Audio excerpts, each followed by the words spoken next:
দেশ থেকে যে পরিমাণ টাকা বাইরে পাচার হয়েছে, এখানে দুটি বিষয় বলা হয়ে থাকে। একটা হচ্ছে আপনার বাইরে পাচার হয়ে গেছে, আরেকটা হচ্ছে একটা টাকা যেটা দেশের টাকা, দেশে আসেই নেই। তো যেটা দেশে আসেনি সেটা আনাটা কঠিন হবে বলে অনেকে মনে করছেন। তো এখন এই লুটের টাকা ফিরিয়ে আনার ক্ষেত্রে আপনি কি মনে করেন যে সরকারের উদ্যোগ ঠিক আছে কিনা, বা আর কী কী উদ্যোগ এখানে নেওয়া উচিত?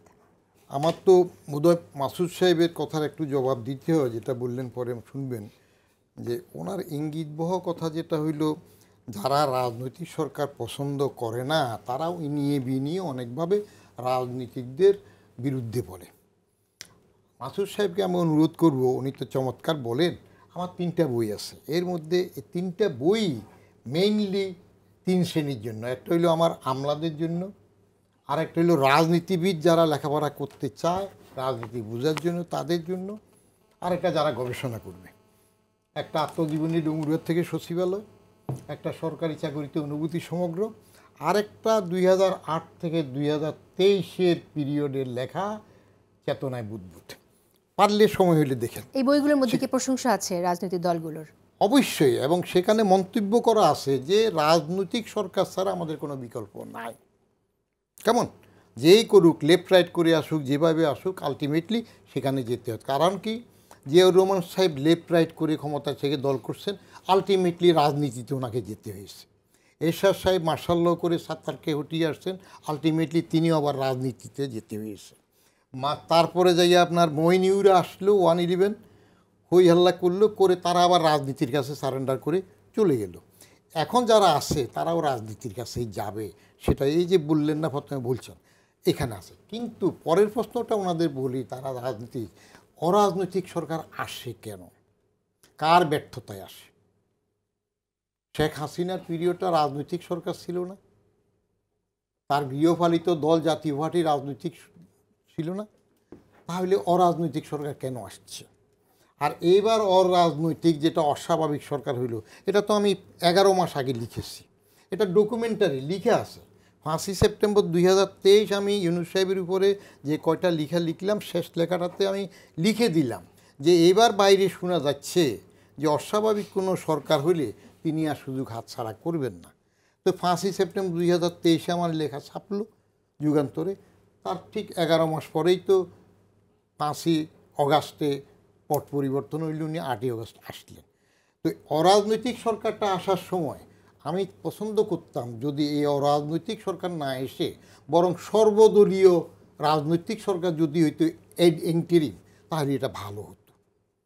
তারাই যদি একটা গভর্নমেন্ট করতেন ইলেকশনের জন্য সর্বদলীয়, সেটা ভালো হতো। তো অরাজনৈতিক সরকারগুলো কখন আসে? রাজনীতি যখন ব্যর্থ হয় তখন। আবার ওই অরাজনৈতিক সরকারের লেজিটিমেসিটিতে কারা দেয়? তারাই আবার রাজনৈতিক সরকারই কিন্তু পার্লামেন্টে তাদেরকে জায়েজ করে দেয়। তাহলে ঘুরে ফিরে অপকর্ম যাহা হয় তাহা রাজনৈতিক সরকারের, আবার ভালো কিছু যা করা হয় তাহা রাজনৈতিক সরকারের। মাঝখানে যারা আসে এরা সুবিধা তেমন কিছু হয় না। আর উনি একটা জিনিস বললেন যে একটা লোক বিল্ডিং ঢাকা, এটা নাম বললেন না কেন? এটা মহিউদ্দিন খান আলমগীর বলেছিল তখন। নাম বলে কথা বলবেন, এত ভয় পান কেন? হ্যাঁ, তো উনি বলছেন ধাক্কা দিছে পড়ে গেছে। ওই মহিউদ্দিন খান আলমগীর কোন চরিত্রে ছিল আমলা হিসেবে?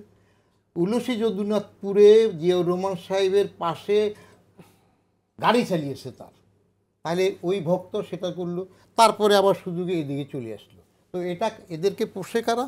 এই রাজনৈতিক দলগুলো পোষে। যার যে আমলার চরিত্র নাই, সব দিকে এদিকে যায়, তাকে পোষে কারা?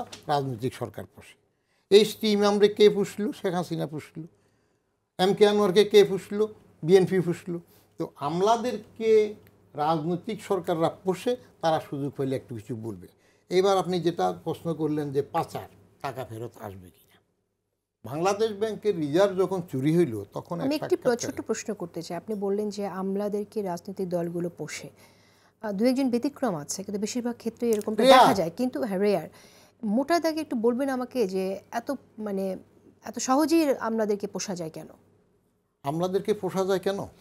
আমলাদেরকে পোষা যায় আপনার যদি আমি বলি যে 32 নম্বরে গেল মনোনয়নের জন্য, পেল না, পরে চলে গেল 6 মইনুল রোডে। তো 6 মইনুল রোডও যদি রিজেক্ট করতো তাহলে তো এই আমলা উঠতে পারতো না। পোষে কী জন্য?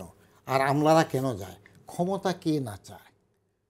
কারণ পলিটিক্যাল মাস্টার্স, ব্যুরোক্রেট সার্ভেন্টস। আপনার রুলস অফ বিজনেসে যান, কনস্টিটিউশনে যান, ক্ষমতা মূল হইল পলিটিক্যাল মাস্টার্স, আর ব্যুরোক্রেটরা হইল সার্ভেন্টস। আমরা কি করি? ব্যুরোক্রেটরা রাজনৈতিক নেতৃত্ব যে সিদ্ধান্ত দেয় সেটা বাস্তবায়ন করি। ক্ষমতা এবং লোভ। জি, তো আপনার কাছে যে প্রশ্নটি রেখেছিলাম আমরা যদি ফিরে যাই সেই জায়গাটা। হ্যাঁ, পাচারের পাচার। বাংলাদেশ ব্যাংকের রিজার্ভ যখন চুরি হইল গভর্নর আতিউর রহমানের সময়, তো সেই সময় আমাকে এরকম এক সাক্ষাৎকারে জিজ্ঞেস করলো, ইনসিডেন্টালি আমিও বাংলাদেশ ব্যাংকে একটু ছিলাম যে টাকা আসবে কি না। আমি তখন একটু সহজ বাংলায় ঘেঁয়োভাবে বলছিলাম, গ্রামের ছেলে তো গরুর ঘাস তুলছি, সেইভাবে কথা বলি যে কিল যদি পিঠের উপর পড়ে এটা ফেরত পাওয়া যায় না। আপনি জরিমানা করেন, টাকা নেন, জেল জুলুম যাই, যখন কিলটা কিন্তু আর ফেরত হবে না। কিল তো হয়ে গেছে, মাঠটা ফেরত আসে না। আবার তেল যদি বালির মধ্যে পড়ে যায়, নিংড়ায় উঠাতে পারবে না। রিজার্ভের টাকা যারা নিয়ে গেছে সেখান থেকে আনবেন এত চারটি, কেউ দয়া করে যদি কিছুটা দে, একটু সামান্য পেয়েছে পাবে। এই পাচার হওয়ার টাকা কিভাবে যাবে? আপনি এই দেশের বিচার ব্যবস্থা কি দেখেছেন? নেক্কারজনক অবস্থা দেখেন নাই? যে পাচারের টাকা কারা পাচার করলো, কেউ একজন মামলা করলো, উনি তো আবার কোর্ট কাছারিতে যান, কথা বলেন, তখন কি হইল যে ওটা তদন্ত করা যাবে না।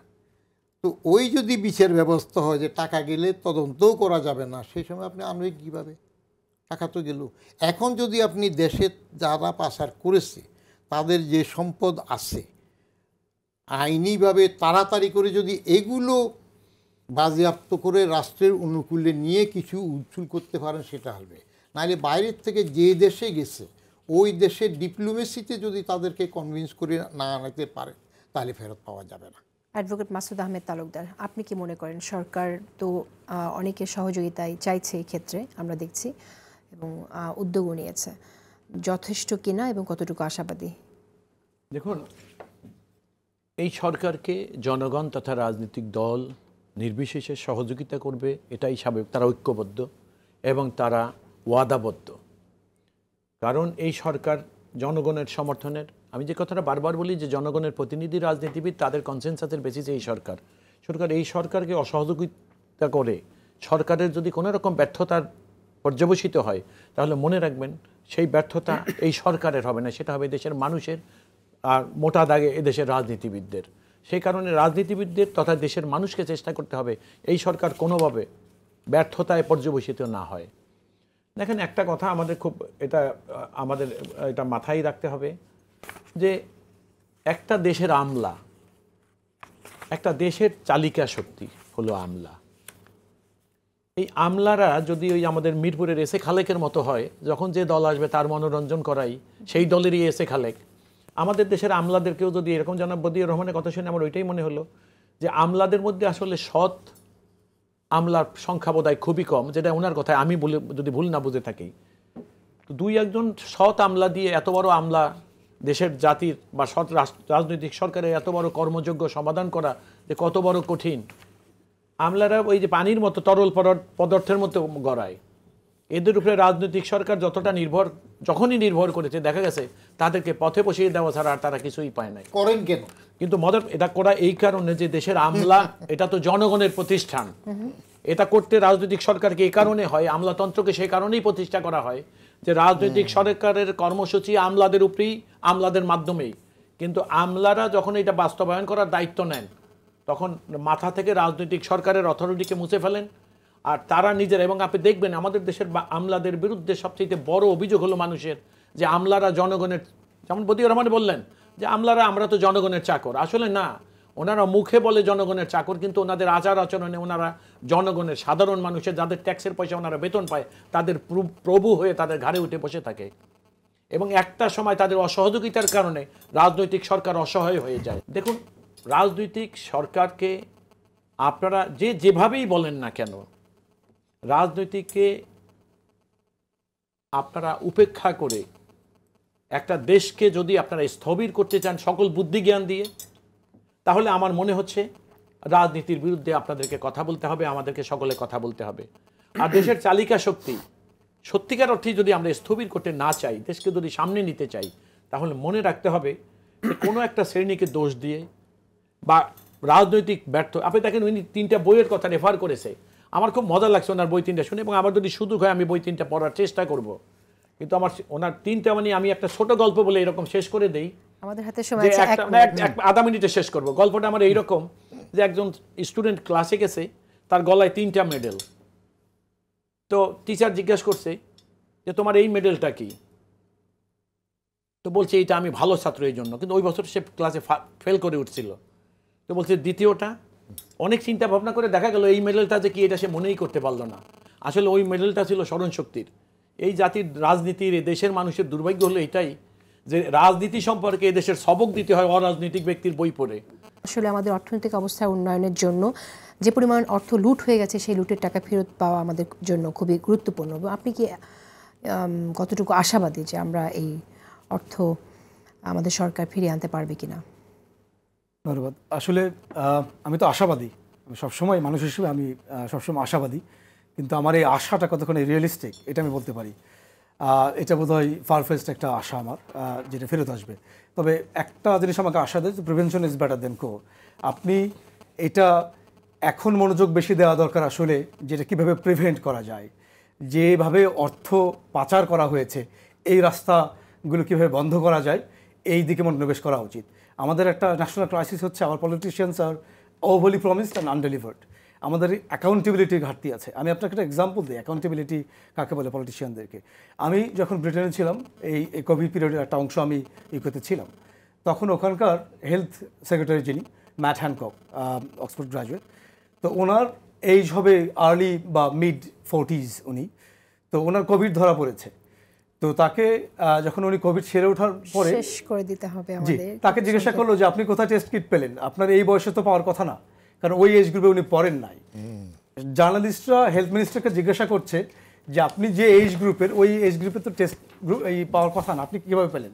তা আমি ওই ধরনের অ্যাকাউন্টেবিলিটির কথা বলছি, যে আসলে যদি এখন কেউ হচ্ছে প্রিভেনশনের দিকে মনোযোগী হওয়া দরকার বলে আমি মনে করছি। এবং এই আলোচনা, এই তর্ক, এই প্রত্যাশা জারি রাখতে হবে। তবে রিয়েলিস্টিক্যালি আমি আই হাইলি ডাউট যে এটা রিয়েলিস্টিক্যালি ফেরত আসবে বলে আমি মনে করি না।